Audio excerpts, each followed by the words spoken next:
நகை கடையில புடவை கடையில எல்லாம் நெருப்புல நிக்கிற மாதிரி இருந்துச்சு. ஒவ்வொரு தடவையும் கௌதம் என் பக்கத்துல வரப்ப அவனை தடுக்க முடியாம தவிச்சு போயிட்டேன். இப்பதான் நிம்மதியா மூச்சு விட முடியுது. நீ சொல்றதெல்லாம் சரிதான் பூஜா. ஆனா செல்வி அக்காவும் வேலு மாமாவும் இப்ப அந்த கௌதம் வீட்டுக்கு போயிருக்காங்களே, அவங்க போயிட்டு எல்லா உண்மையும் சொல்லி அவங்களுக்கு புரிய வச்சுட்டா என்ன பண்றது? எனக்கும் அதான் கவலையா இருக்கு வினோத். ஆனா பிரம்மா அப்படி சொன்னதுமே கௌதமோட அம்மா முகம் போன போக்க பாக்கணுமே.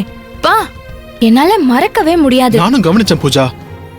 ஆரம்பத்துல இருந்தே அவங்களுக்கு இந்த கல்யாணத்துல இஷ்டம் இல்ல.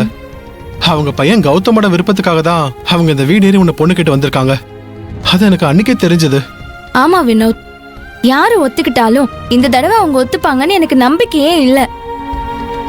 அவங்க தான் இந்த கல்யாணத்துக்கு தடையா இருப்பாங்கன்னு என் உள் மனசு சொல்லுது. சரிதான், நீ சொல்றது மட்டும் உண்மையாயிடுச்சுன்னா நாம ஒண்ணு சேர்றத யாராலுமே தடுக்க முடியாது பூஜா. ஒரு பக்கம் கொஞ்சம் பயமா இருந்தாலும் இந்த நிச்சயதார்த்தம் நடக்காதுங்கிற நம்பிக்கை எனக்கு வந்துருச்சு வினோத்.